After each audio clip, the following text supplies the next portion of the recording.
What happens when a woman drunk on a little bit of power tries to humiliate the one man she should have feared? At Dallas-Fort Worth International, a top-tier gate manager, Rebecca Finch, spots a black man in her exclusive first-class line. She decides to make an example of him, publicly ordering him to the back of the plane. She sneers, she threatens, she calls him out, but she has no idea who he is. She thinks he's just a passenger. She's wrong.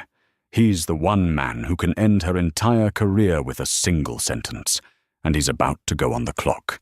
Elijah Vance did not like to fly. This was a professional irony he'd lived with for 22 years. He didn't dislike the act of flying.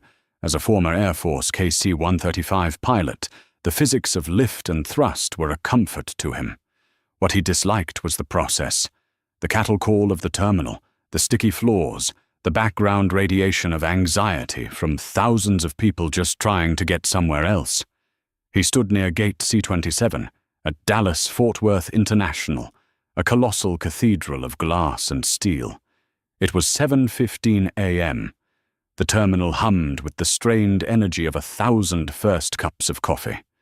Elijah, however, was a picture of stillness. He was a tall man, broad-shouldered, with a neatly trimmed beard just starting to salt with grey. He wore simple black slacks, polished black Cole Haan shoes, and a grey polo shirt. No logos, no flash. He carried a single, well-worn leather briefcase. His flight was Global West Airlines, 1128, DFW to LAX, non-stop. He wasn't just a passenger. He was observing. His eyes scanned the gate area, missing nothing. He noted the gate agent, a young man, Tim, according to his badge, flinching every time the station manager barked at him. He noted the digital display for the flight flickered, a sign of a bad ballast. He noted the wear patterns in the carpet, indicating that the airline's priority lane was, in fact, less trafficked, as it should be. He was a man who saw systems. He saw the cracks in them before anyone else. Today, he was the lead inspector for an unannounced, full-scale compliance and safety audit of Global West's DFW hub operations. His team was already in place. 2 were in baggage handling, 1 was in the catering facility, and 2 were currently running software checks in the operations control center. Elijah's job was the in-flight component. He was the passenger-facing element, the man who would ride the jump seat, the man who would sign off on the audit's final and most critical chapter. A voice, sharp as a box cutter, sliced through the morning hum. Group 1. We are now inviting our first class and executive platinum members to board. Group 1 only. The voice belonged to the station manager. Her badge read, Rebecca Finch. She was immaculate in her navy blue Global West uniform, her blonde hair pulled into a severe bun. She looked like a woman who hadn't smiled since the turn of the century, a woman who lived on stress and the quiet suffering of her subordinates. She prowled the boarding area, her acrylic nails click-clack clicking against the screen of her tablet.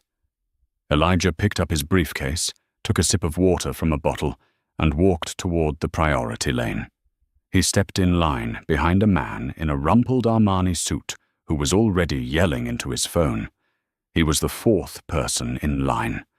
And that, for Rebecca Finch, was a problem. She stopped her prowling.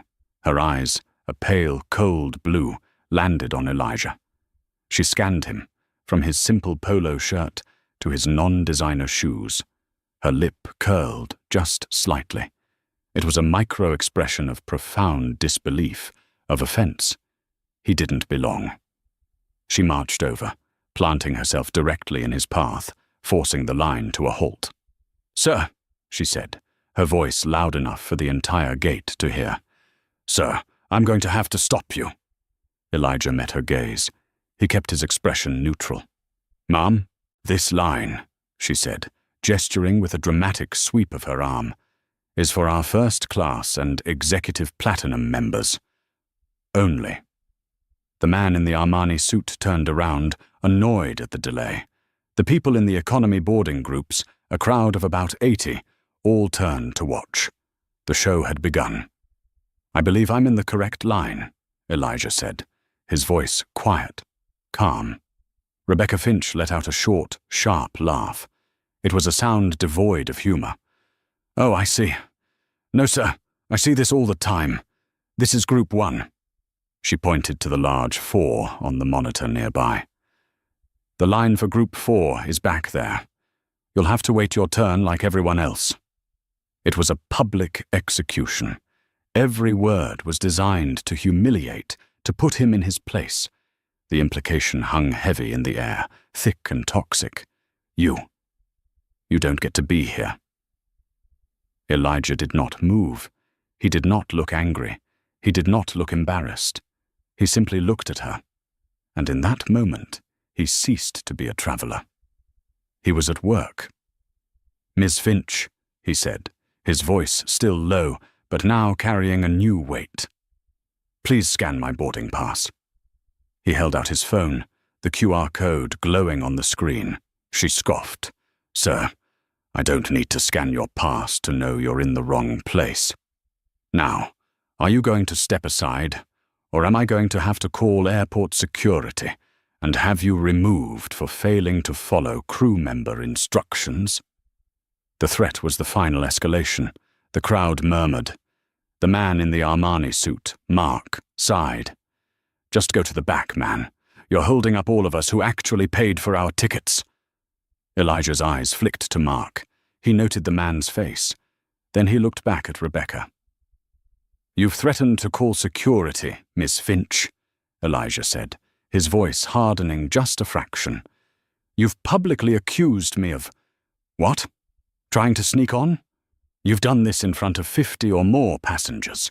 You've delayed your own boarding process, all to avoid doing the one thing your job requires you to do."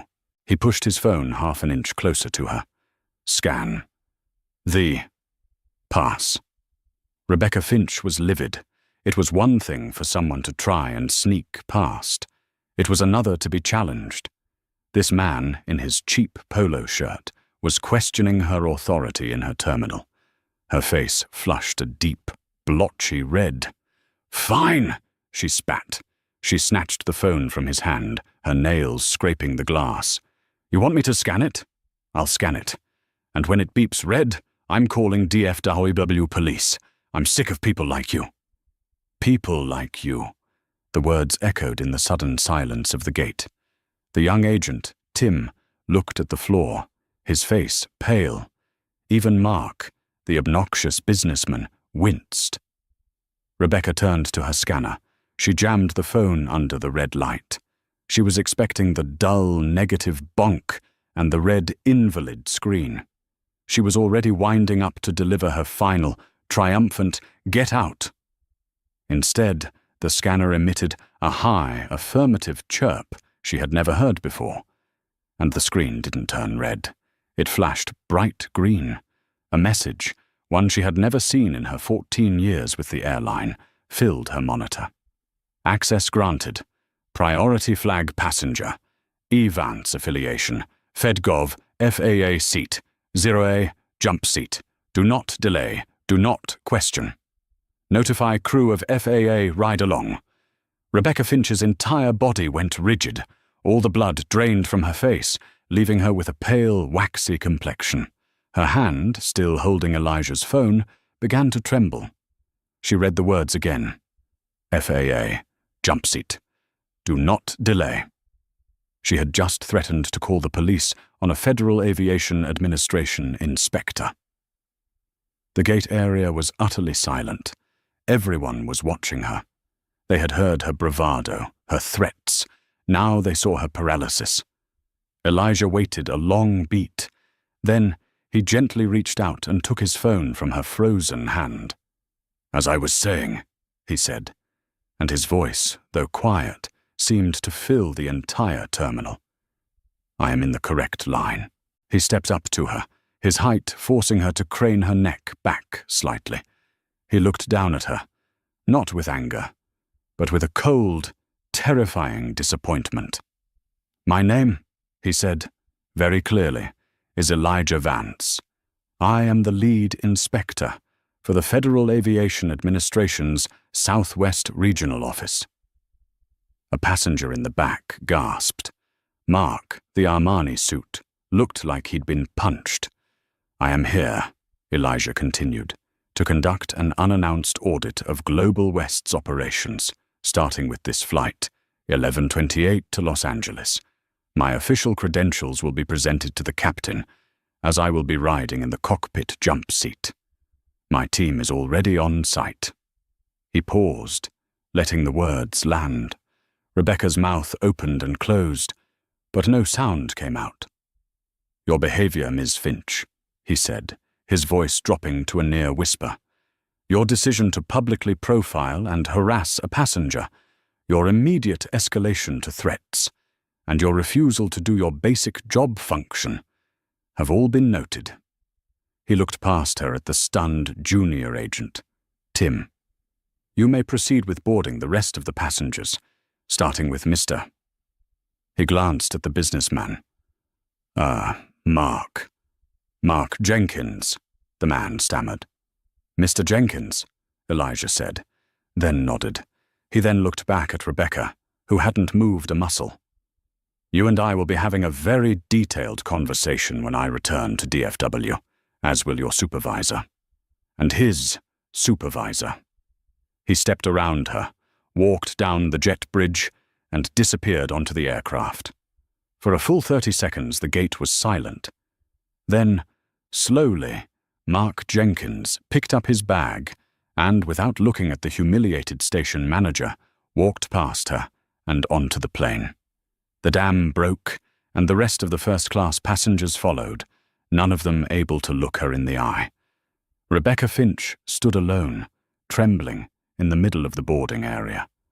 Her career, she suddenly realized, was over. She just didn't know how badly. When Elijah Vance walked onto the plane, he didn't turn right into the first-class cabin. He stopped at the cockpit door.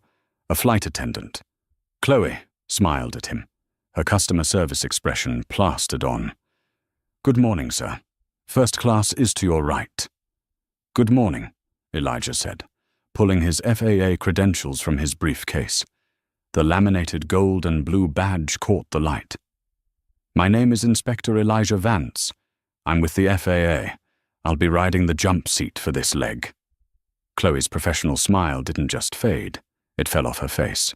Oh, yes, sir. Of course, sir. Right away." She knocked on the cockpit door.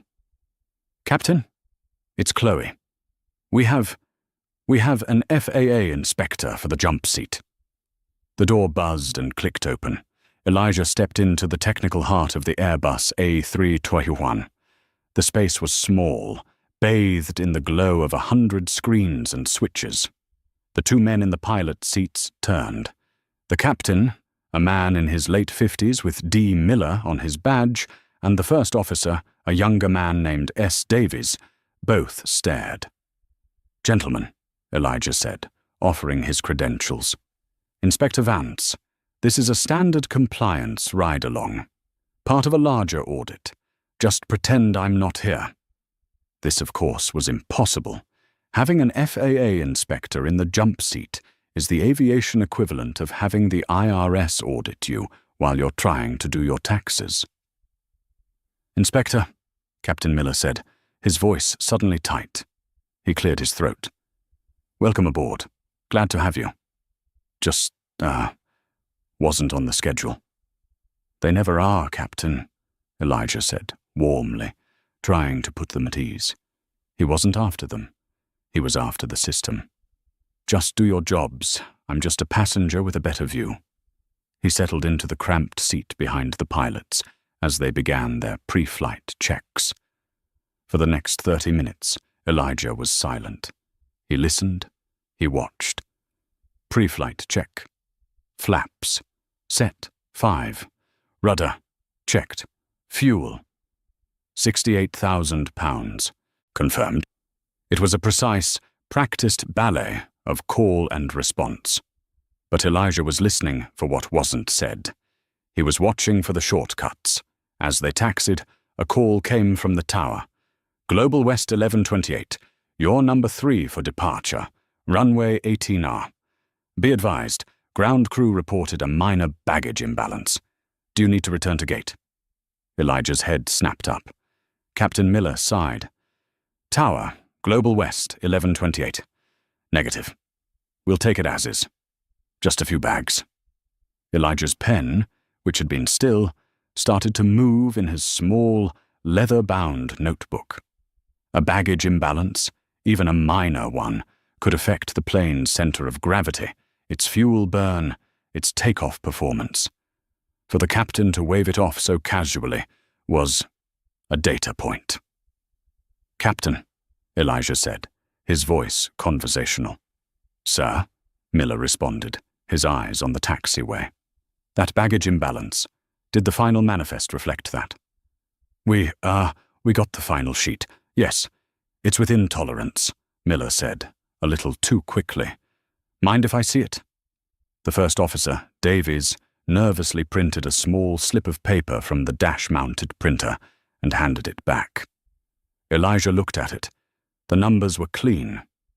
Too clean. They matched the pre-departure estimate exactly. This manifest, Elijah said, was timed-stamped before the ground crew reported the imbalance. This isn't the final, corrected manifest, is it? Captain Miller was silent. They were first in line for takeoff. Captain, Elijah pressed. Inspector, we're on the runway, Miller said, his voice strained. It's a minor shift, a few £100. It's not a safety risk. It's a documentation risk, Elijah replied, his voice still calm. It's a procedural violation. The rule says you confirm the corrected manifest before you push back. You didn't. Which means the ground crew didn't send it. Which means the station manager signed off on an inaccurate weight and balance report. Rebecca Finch, Elijah thought. Tower, Captain Miller said, his voice heavy with defeat. Global West 1128 needs to hold position. We're running a checklist. Elijah Vance just nodded, writing. Systemic failure to adhere to WNB protocol. Origin, ground ops. Manager, Finch. The minor incident at the gate wasn't an isolated event. It was the tip of an iceberg. Rebecca Finch's arrogance wasn't just a personality flaw, it was a management style. A style that encouraged cutting corners, rushing procedures, and, it seemed, falsifying safety documents to ensure an on-time departure. The flight to LAX was 5 minutes late. Elijah didn't care. He now had a thread to pull. For the next 3 hours and 40 minutes, Elijah sat in the cockpit and observed. He was a master of his craft, asking casual-seeming questions that were, in fact, surgical strikes. Long flight, he'd comment. When's the last time you two had a manual reversion drill? Just for fun? This new software update for the FMS, you find it buggy? Show me the log for the NATL-2 engine's last EGT check. He found 2 more discrepancies. A digital navigation chart that was 1 day out of date, a minor, non-critical, but logged maintenance issue with a reading light that hadn't been signed off as repaired or deferred. They were small things, tiny cracks, but in aviation, tiny cracks, left unchecked, become catastrophes. When they landed at LAX, Elijah unbuckled. Thank you, gentlemen. Constructive flight. You'll be hearing from my office. Captain Miller, looking 10 years older, just nodded. Inspector. Elijah was the first person off the plane. He didn't fly back to DFW. He went to a secure FAA field office in Los Angeles, where he joined a video conference with his team back in Dallas. His face, grim and professional, appeared on the large monitor. Marcus, Sarah, talk to me. What have you found? Marcus, his lead for ground ops, spoke first. Elijah, it's a mess. You were right to flag that station manager. We've been deep diving her division for the last 4 hours. Sarah, a data analyst who could make servers confess, chimed in. Her numbers are too good. Her division, Gates C20 through C35, has the best on-time departure record in the entire Global West domestic system. Better than Atlanta. Better than Chicago. It's statistically impossible. How? Elijah asked. She's pressuring her ground crews, Marcus said, pulling up a file. We interviewed 3 baggage handlers, anonymously. They're terrified of her. She has a 30-second rule. If a bag isn't loaded 30 seconds after it hits the belt, they get written up. So they're just throwing them on. Explains the weight and balance issue, Elijah muttered. It gets worse, Sarah said. She's also in charge of turnaround crews, the cleaners. We found their rest period logs. For the last 6 months, her entire team has apparently forgone all of their mandated 15-minute breaks. They're clocking out and immediately clocking back in. She's falsifying the logs? Elijah asked. No, they are, Marcus corrected. She's encouraged them to do it. We found emails. Her top performers get a $50 gift card. Anyone who takes their full breaks gets put on the International Arrival Lavatory cleaning duty for a month. Elijah felt a cold anger settle in his stomach. It was one thing to be rude. It was another to build a system that jeopardized safety for gift cards. It's a culture of fear, Marcus said. She's a tyrant. But here's the kicker, boss. She's not doing it on her own. Sarah pulled up another file. It was a high-level email chain. It comes from the top. Brian Soloway. He's the director of DFW operations. He's been sending motivational emails to all station managers for a year. I don't care how you do it, just get our on-time numbers up. Second place is the first loser. Bonuses are tied directly to departure stats. Rebecca Finch, it seems, is just his star pupil. There it was. The why. Rebecca's humiliation of him at the gate. It wasn't just prejudice, though that was clearly a part of it. It was the desperate, panicked reaction of a person under immense pressure, a person who saw him, a black man she'd profiled as poor, as a 30-second delay. He was a threat to her on-time departure, a threat to her bonus, a threat to her status as Brian Soloway's #1 manager. And she was willing to break federal law to protect it, Elijah said, his voice flat. What's the next move, Elijah? Marcus asked. The audit is no longer routine. It's a targeted investigation, Elijah said, his eyes hard. I'm flying back to DFW tonight. Commercial, this time. I want a hot wash meeting in the DFW administration boardroom. Tomorrow, 9 a.m. sharp. Who do you want there? Everyone, Elijah said. I want the DFW airport director, David Chen. I want the Global West CEO on video link. I want Brian Soloway. And I want station manager Rebecca Finch. Make sure she's front and center. The next morning, Elijah Vance walked into the main administrative boardroom in DFW's Terminal D. He was no longer in a polo shirt. He wore a perfectly tailored dark charcoal suit, a crisp white shirt, and a simple blue tie. He looked like what he was, the most powerful man in the room. His team, Marcus and Sarah, were already there, setting up laptops. The Global West team filed in, one by one. First came the airport director, David Chen, a man who looked permanently worried. Then came the CEO, Harrison Ford.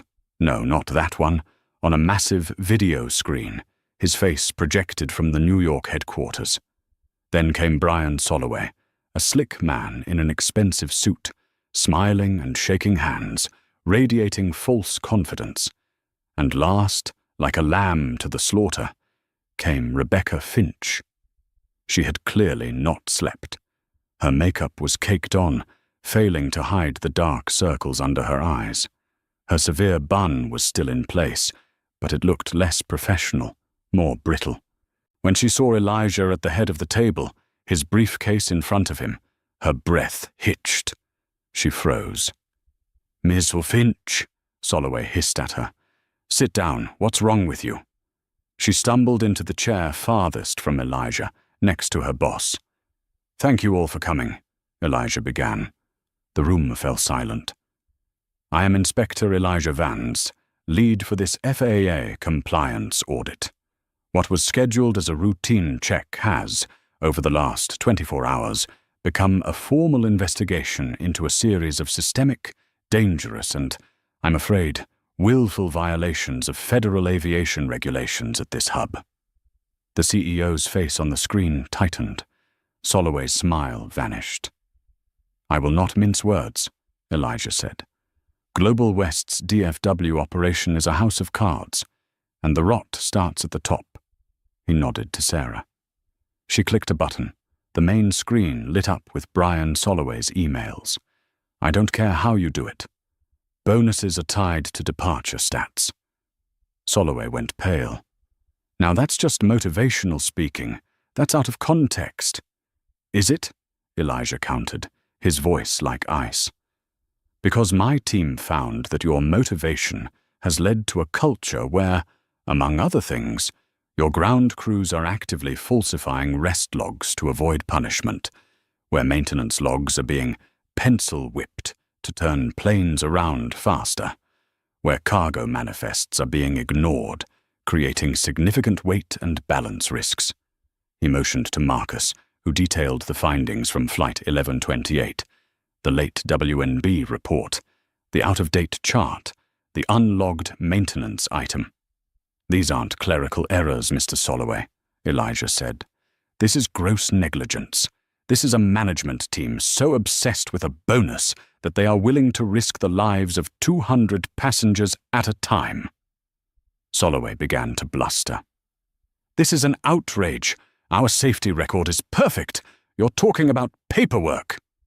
"Paperwork," Elijah said, "is the only thing that separates aviation from organized chaos. It is the bedrock of safety.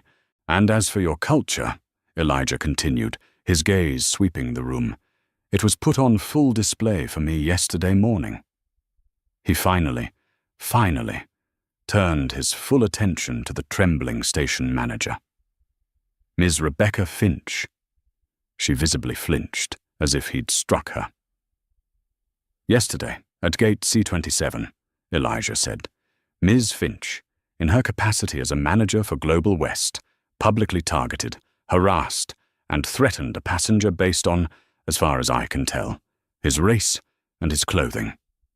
Soloway looked at Rebecca, his eyes wide with horror. "You what?"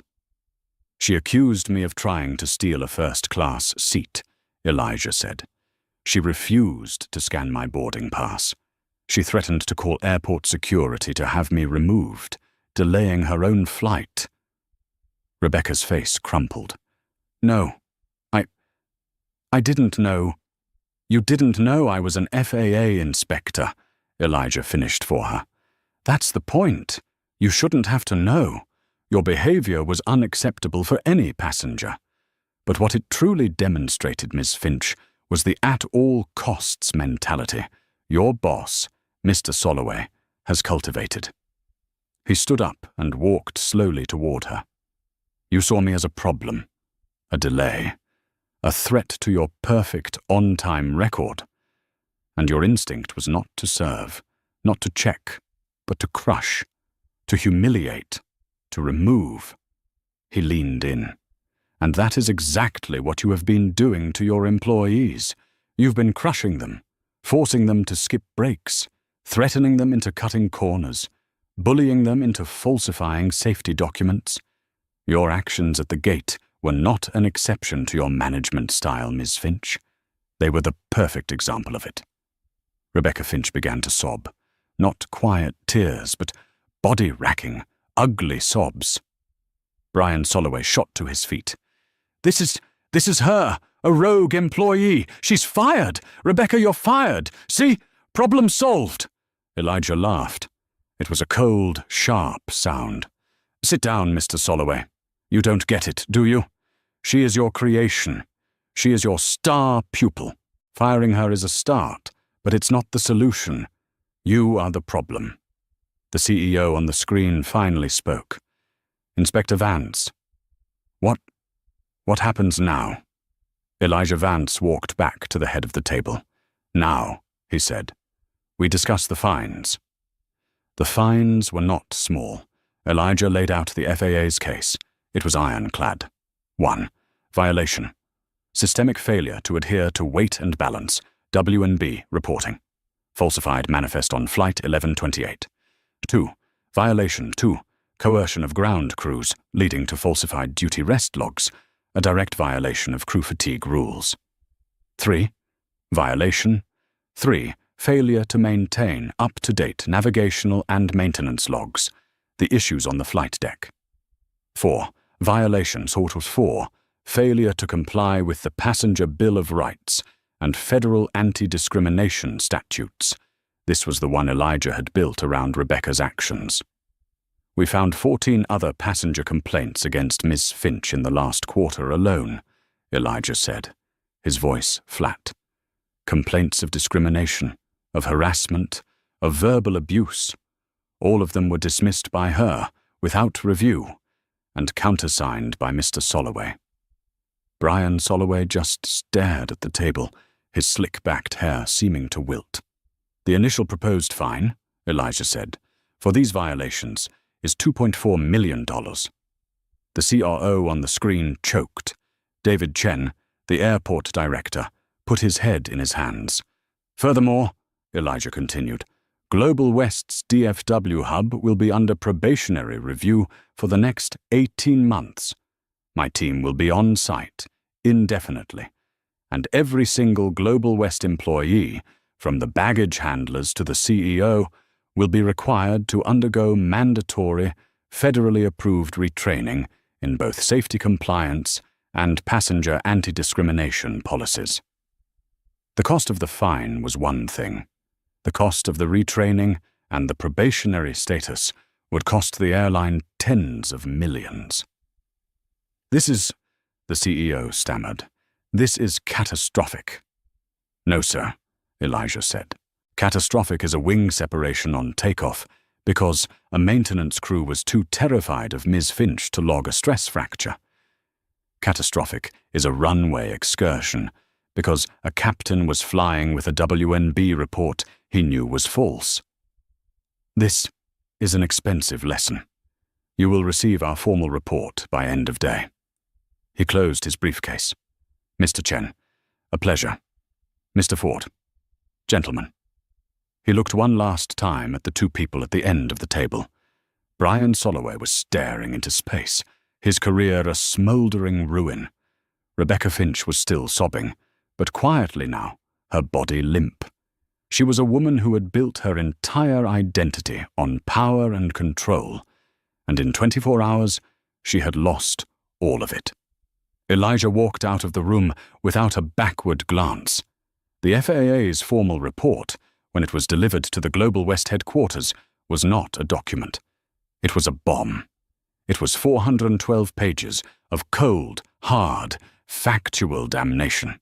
And the fallout was immediate, total, and utterly without mercy. The hard karma that Elijah Vance had set in motion was not a single, swift strike, but a slow, crushing avalanche. The fall of Rebecca Finch. For Rebecca, the end began not with a formal email, but with the cold, dead silence of her phone. She had spent the 24 hours after the disastrous boardroom meeting in a state of suspended terror, chain-smoking on her sterile condo balcony, watching the planes land at DFW, each one a fresh stab of anxiety. She had called Brian Soloway 37 times. He hadn't answered once. Her first and only official communication from Global West came at 9:01 a.m. the next day. It was an email from an HR vice president she had never met. Subject: Termination of employment, Ms. Finch. This email is to confirm your immediate termination for cause from your position as station manager at Global West Airlines, effective immediately. For cause is defined by your employment contract as including, but not limited to, gross negligence, willful violation of company safety protocols, falsification of employee records, and conduct that brings the company into public disrepute. Your final paycheck will be mailed. Your benefits are cancelled as of today. You are hereby instructed not to set foot on any Global West or DFW Airport non-public property. A security detail will supervise the retrieval of your personal items from your office.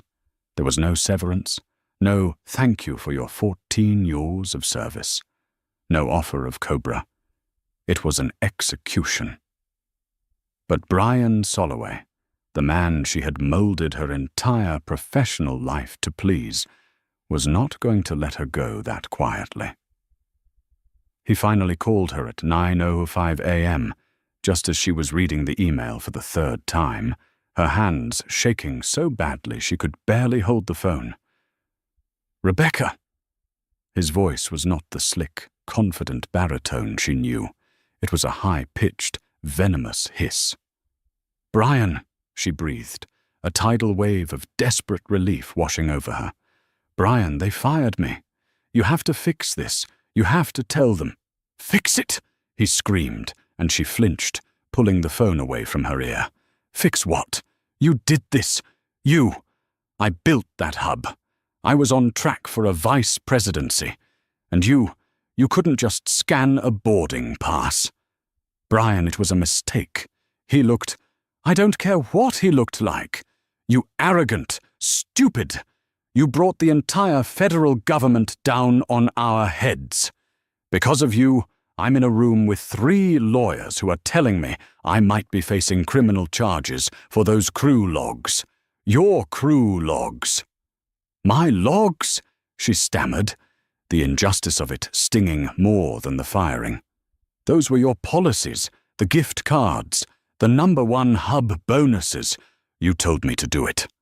"I told you to be the best," he shrieked. "I didn't tell you to get caught. You're done, Rebecca. Your career is over. You're radioactive. Don't you ever call this number again." The line clicked dead. She sat in the silence, the words radioactive echoing in her ears. He was wrong. She was a top-tier manager. Her numbers were the best in the system. Someone would hire her. This was just Global West panicking. This was just Elijah Vance's personal vendetta. She spent a week polishing her resume. She conveniently left off the reason for her departure from Global West. Position eliminated in corporate restructuring was the lie she settled on. Her first interview was with a legacy competitor, American Airlines, for a similar management position. The interviewer, a polite man named Mr. Davies, looked at her resume with impressed eyes. "Rebecca, your on-time departure and turnaround metrics are, frankly, they're astonishing," he said, smiling. "Better than our best hubs. How exactly did you motivate your team to achieve that?" Rebecca felt a flicker of her old pride. "I run a tight ship, Mr. Davies. I believe in efficiency and holding people accountable. I don't tolerate delays. I believe a 9-rod flight should leave at 9:04, not 9:01. "A laudable goal," Davies said. His smile didn't change, but his eyes went cold. He tapped something on his keyboard. "There seems to be a flag on your employee file in the Federal Aviation Database. A do not hire pending investigation shared by the FAA. It cites, let's see, systemic non-compliance with Title 14, CFR, Part 121. That's almost all the safety regulations, Rebecca." Her blood turned to ice. That's a mistake. It's a misunderstanding. A vendetta from a single FAA inspector." "Inspector Vance?" Davies asked, his eyebrow raising. "He's not just an inspector, Ms. Finch. He's the inspector, the one who signs off on the audits that keep us in the air. His vendetta, as you call it, is now a case study at our compliance seminars. The Finch fiasco, they're calling it." He closed the folder in front of him. "Thank you for coming in," We'll keep your resume on file." The interview was over. The second interview, 2 weeks later, was with a small regional carrier, Skyhopper. The office was in a double-wide trailer at the edge of a municipal airport. The manager, a man whose tie was stained with coffee, didn't even pretend. He looked at her resume. "Wait, you're that Rebecca Finch? The one who got Soloway canned and cost Global West $50 million? He actually laughed. "Lady, I can't even let you on the ramp. My insurance would drop me in a second." The downward spiral was shockingly fast. Her perfect credit was built on her $110,000 a year salary. Without it, she missed a payment on her leased Lexus. It was gone a week later, towed from her condo's parking garage in the middle of the night. She missed her mortgage payment, then the next. The bank was not sympathetic. The foreclosure notice was taped to her door, the bright orange sticker a beacon of her failure. 6 months after she had threatened Elijah Vance, Rebecca Finch was living in a studio apartment in Irving, the walls so thin she could hear her neighbor's television. She had sold her designer bags, her watches, her furniture, just to make rent. Her new job was at the We Park It long-term parking lot, just off the 114 freeway. It was the night shift. Her uniform was a thin, neon yellow polyester vest that smelled of old sweat and mildew. Her acrylic nails, once a symbol of her authority, were broken and bare.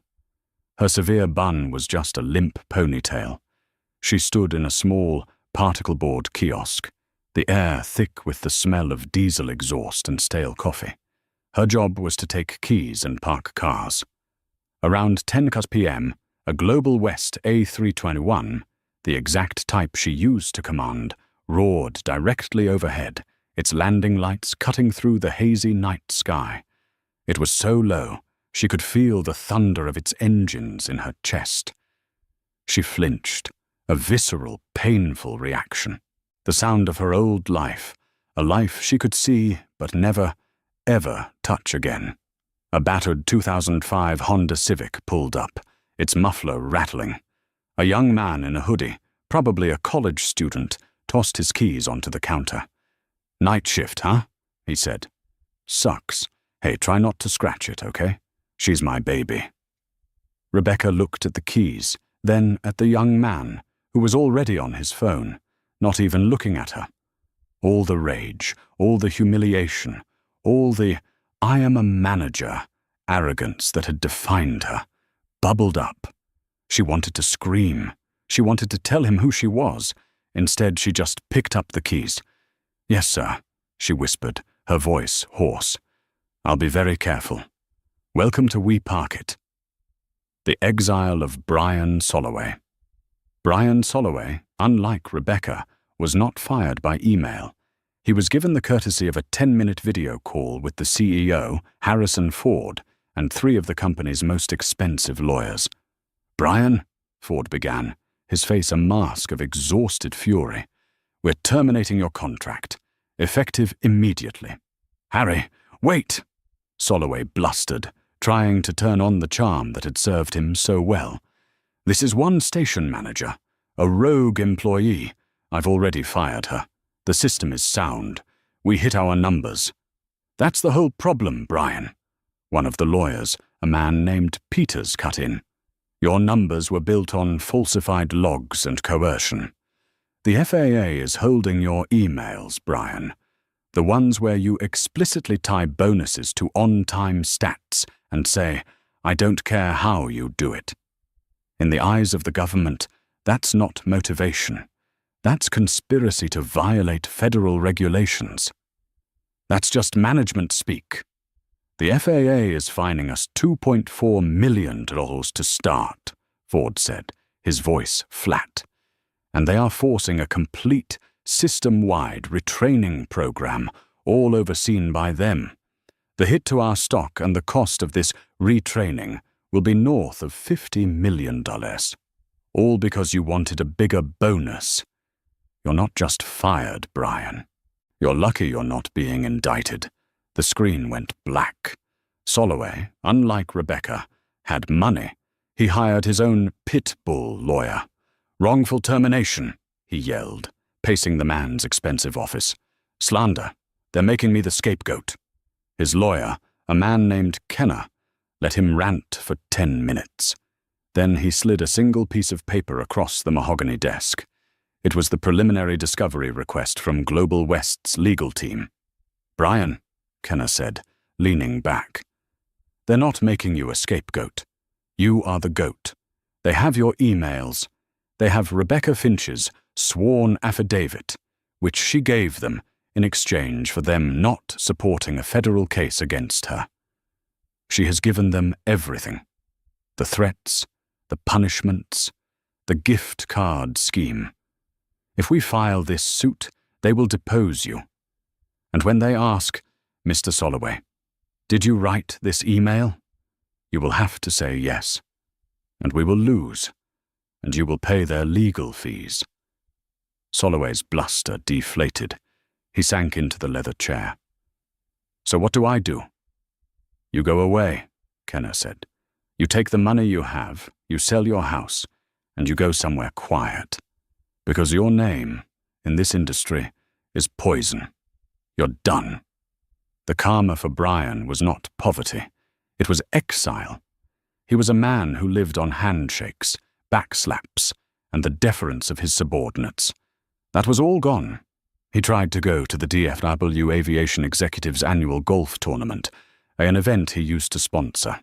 He walked into the country club grill and the table of Global West pilots, including Captain Miller, who had received a formal reprimand and a 3-month suspension for the W&B incident, fell silent.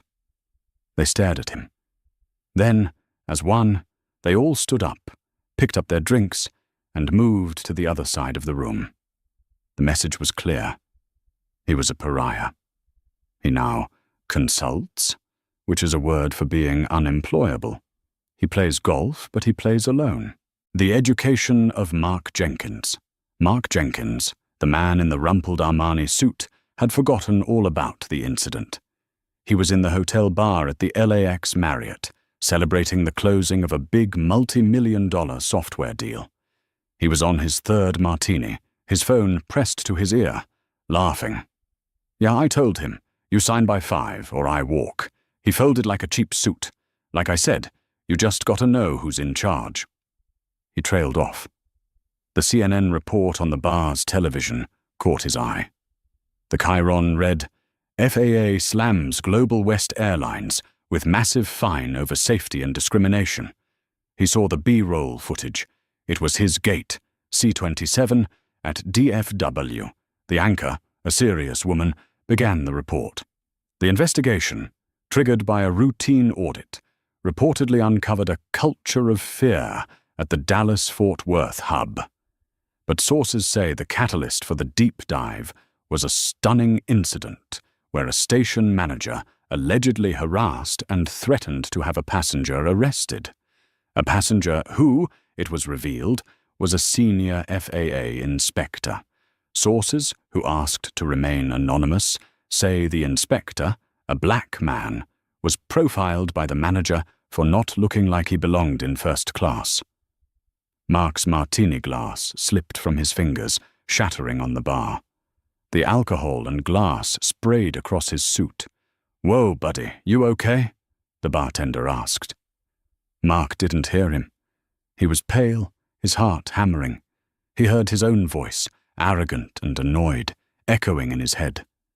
"Just go to the back, man. You're holding up all of us who actually paid for our tickets." "Oh my God," he whispered. I was there. I helped her."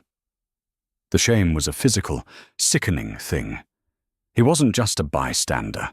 He had been a participant. He had used his own privilege to help humiliate a man who was just doing his job. A man who, it turned out, held the safety of every person on that plane in his hands. He fumbled for his wallet, threw a $100 bill on the bar, and stumbled out, his celebration forgotten. That moment changed him. The karma for Mark was not a loss of job or money, but a loss of an illusion. The illusion of his own superiority. 6 months later, he was flying out of Chicago O'Hare. He was in the Group 1 line, as usual.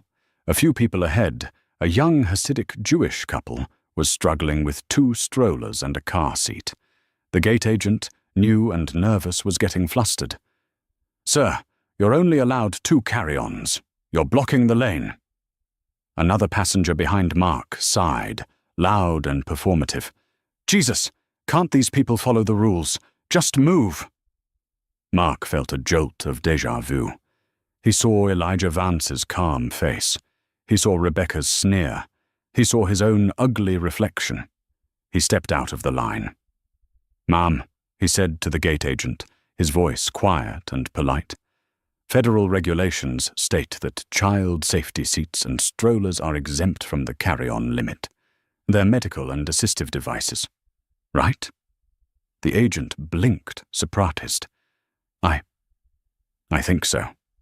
"They are," Mark said, with a confidence he'd never used for good before. He turned to the couple. "Let me help you with that stroller. We'll get it tagged and down to the jet bridge." He helped them. He didn't do it for praise. He did it because he owed a debt. The new standard. At Global West, the change was painful and slow. The FAA mandated retraining was, as the CEO had feared, catastrophic to their bottom line, but transformative for their culture. The new head of DFW operations, a woman brought in from a rival airline known for its safety record, implemented a safety-first, schedule-second policy. On-time departures plummeted for a quarter. The stock took another hit. But the safety incident reports, they went to 0. Tim, the young agent who had watched Rebecca get walked out, was now a lead. He was at gate C-27, running a flight to Denver. The flight was delayed. A passenger, furious, was yelling at him, "This is unacceptable. I'm missing my connection. This is the Global West standard, I see." Tim took a breath. He did not look at the man with fear, or with arrogance. He looked at him with procedural calm. "Sir, I understand your frustration," Tim said, his voice steady. "But the captain has logged a low-pressure reading on the Nutter 2 engine's hydraulic system. We will not be pushing back until maintenance has signed off on the repair. Your safety is our only priority.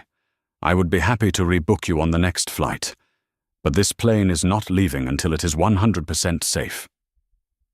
The passenger, faced with calm, unassailable logic, simply grumbled and sat down. Standing 20 yards away, in a simple blue polo shirt and slacks, Elijah Vance watched the entire exchange. He had been at DFW for a surprise follow-up inspection. He watched Tim handle the passenger. He watched him coordinate with the maintenance crew. He watched him do his job correctly, without fear and without favor. He saw the system working.